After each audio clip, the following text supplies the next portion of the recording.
Sending positivity and love to the founders of We Are Plantmade, man. Deep story, man.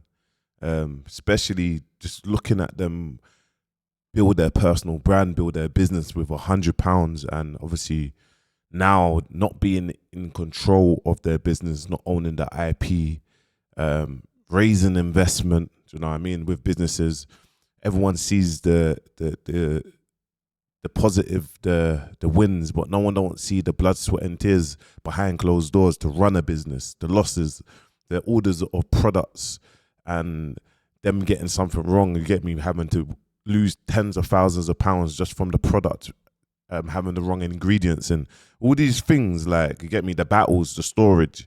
And I'll flip my screen and obviously just get into this just so you can kind of see. And I think her name is Amma. I've been watching her content. Dope, you get me? I've seen her brand around, and I've noticed 5 years ago she was obviously building a business, and it was based on just improving your skin and getting the great results, you get me? And the amount of hundreds of thousands of millions of units that she sold, in order to do so, you have to raise investment. In order to scale your business, if you look at Krept had seed 1 of investment raised at 1.5 mil, and then seed 2 of investment to raise to keep on going. And you actually don't understand what it takes to even build a business and get into it. Obviously, you just play starting on what she said, and she was always just short form content, and this was amazing. Last year, Plantmade launched in Sephora UK online. Our herbal hair growth remedy made it to Sephora online. Well, we're not in there anymore. Here's what happened. So when Sephora came to the UK, they bought Feel Unique, which was an online marketplace for small businesses to showcase their products online. So we were actually invited on Sephora UK online, that marketplace. And then 3 months into our journey, they decided they only wanted to showcase the brands that they had in store online, and we had to be let go. I was gutted. Having my products in Sephora has always been a dream of mine since I started this business 4 years ago. And now we have to start from scratch getting into Sephora stores. But and you know what it is, when I'm watching this and like just listening and seeing how the story unfolds, and the fact that, like, obviously what they got into, the fact that they have no control of their business, they've had to step down and whatnot, it's heartbroken, because the blood, sweat, and tears, the short form content, this is what it takes to own your own IP, to grow a business, and do you know what I mean, to keep on scaling. Do you know what I'm trying to say? So sad, man. Not giving up. We will get into Sephora, and we need your help. Please tag Sephora UK in the comments to get their attention, and we're going to start our journey getting into not only Sephora stores in the UK, but also all across the world in a few years. Just watch and see. Last year, And this is all based on when you got a product, the fact that you need to obviously build up the social proof, make sure the product is everywhere. So you hear people saying Ackhiii or internet ready, or we now know that that word is established and it's going to keep on building and building and building. Now, for example, just saying internet ready is such of a, you can attach it to the tech space. Do you know what I'm trying to say? So what I'm trying to say is, you can see what Sis is doing. Sis is building up her personal brand and building up the products, and even when you look at the back, do you know what I'm trying to say? The back of it, you can see like yeah, and multiple bits of content, by the way. And obviously, it was sad to even read this from her Instagram. You get me? And obviously, you know, my reading is nuts. It's Ackhiii. The reading's nuts, but she's just basically kind of just discussed what's happened. She's always been transparent. Obviously, the company went into administration, and during that, obviously, the owners or the people that own the IP now no longer kind of wants them involved in Plantmade.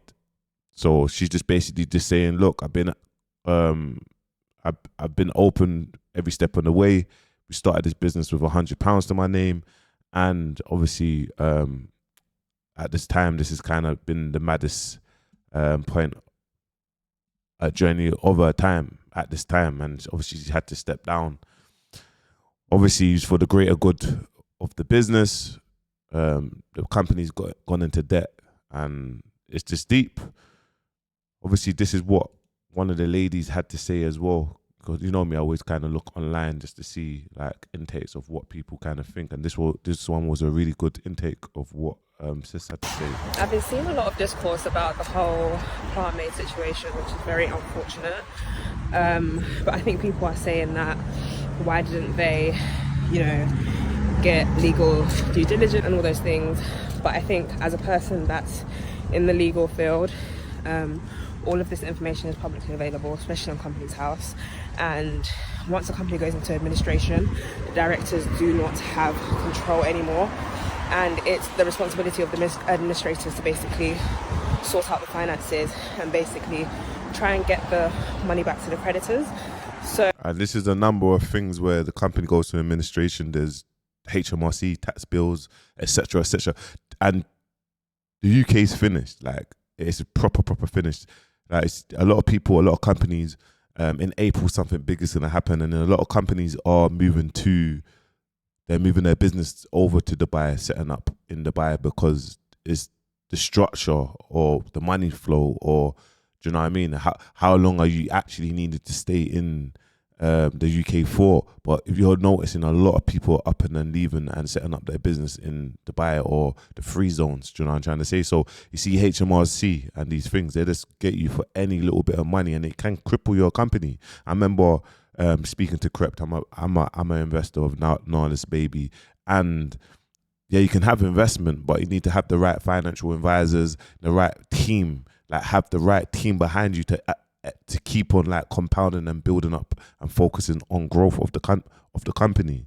So I just think, obviously, once it went into administration, they didn't really have control, and possibly the people that bought the company may have said, oh, okay, like, obviously we'll try to work with you, we still have the same vision, but at the end of the day, they can choose what they do, and to be able to recover the business and to sort of pay off all the debts. So it is really unfortunate, and I think that's why people need to really think about the landscape of business, especially in the UK. It is very hard. And when she's saying the landscape of business, for example, like, is a massive project.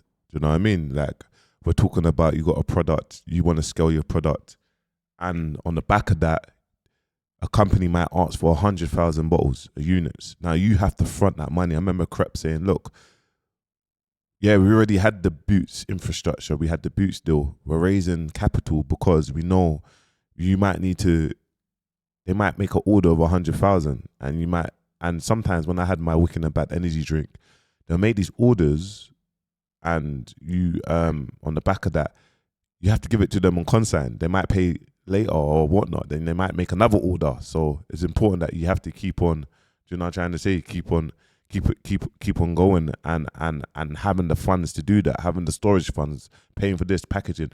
Oh, it's a lot. But anyway. And yeah, it's really unfortunate, but I think that Amma will definitely thrive, and I think she'll have a lot of good opportunities in the future and create another great business if she wishes. 100%, and just sending over some positivity to her. When she does start a new business, her and her husband, her family, let me know. I'll definitely support and spread some awareness for the new business. But yeah, man, this was a write-up as well last year, September, and it just said overcoming setbacks, how Plantmade founder Amma turned her personal challenges into creating a multi-million-pound brand, and it's still a multi-million-pound brand. You get me? And you gotta understand, with businesses, a lot of businesses, companies, they're always in debt. If you look at a lot of boxing businesses, they're always in debt. And obviously, I know it's great to see the community that rock with Anna and the family, Amma and the family, because the messages that you see in that plant, basically, like, not a lot of people understand the business side of things. You get me? And so they're gonna say, "Oh yeah, how can you do that?" But the company's kind of got them out of a big hole. And this is what I saw. Plantmade sold for 30,000, and it was 1.8 million worth of debt at this point of sale. So it just kind of shows that. But listen, my thing is time. You can't put no money on time, innit? Like, respectfully. So she's gone into this £100 investment. You get me? She built this multi-million-pound brand. She can do it again. she sold, she's left 30,000. The 30,000, she knows exactly what to do, and she's aware. You get me? And it's just for her to keep on going, and it's like, yeah, man. But they've always been transparent about the highs and the lows. Even watching this. 4 years ago, two Ghanaians, Yao and Amma, set out to build the next generation of wellness brands. And they've done it while helping each other along the way. Started with no money and no network, Ava Estelle and Plantmade were born with problem solving at the core. Yao started Ava Estelle for his wife who had hyperpigmentation while they were dating, hoping to bring back her confidence and smile. Amma started Plantmade because she suffered with hair loss and she wanted to find a natural yet effective solution, only to realize her family and friends had the same issues. Today we continue to build, having helped over 500,000 customers combined and serving our communities from the beginning. But it hasn't been without its challenges. We both got cease and desist. Yes, we both did. We've had supply chain issues, manufacturing in-house has been a pain, but through it all, we're still here. And it kind of shows how stressful it is to actually run a business, to own a business. Like, people just think like, yo, okay, let me give you a perspective here. I have this. I haven't been going crazy like pushing my caps here. But you would think someone that gets crazy views and whatnot, the orders will just be in the hundreds a day. No. It's about retention. It's about you have to keep on going. It's about keep on pushing it. It's about, do you know what I'm trying to say?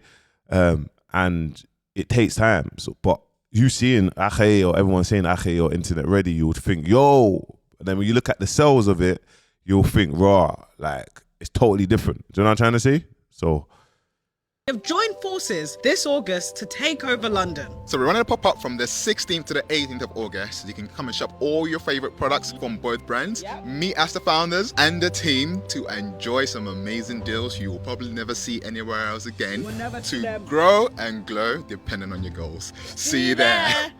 Just want to send a message, man. Keep on going. Obviously, you can see everyone is generally not happy. I think we can all agree that what's happened with Plantmade is incredibly sad. I'm not gonna lie, this Plantmade thing is actually really upsetting. Like, I was so rooting for Amma, for the Plantmade team, and it's just sad that things have gone this way.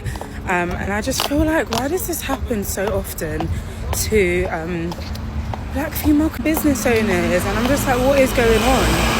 Like, is it that there's not enough support? Is it that there's just not enough funding opportunities, which we already know?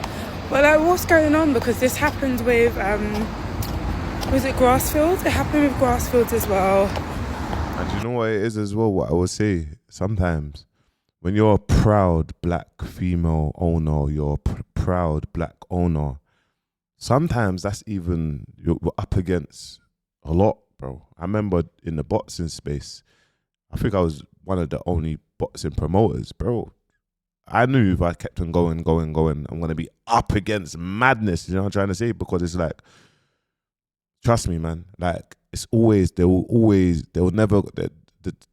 black woman will never be picked first. There will always be them challenges of having to go through this, to go through this hoops. It's madness, you know what I mean? So that's why it's so important to make sure that we support within our community, make sure we keep our money within our community, just like all the other races. That's what they do. They do amazing things, but it's just madness.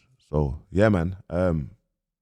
This is just a message. I know Amma and the family, they've got the experience. They know what to do. They know where they went wrong.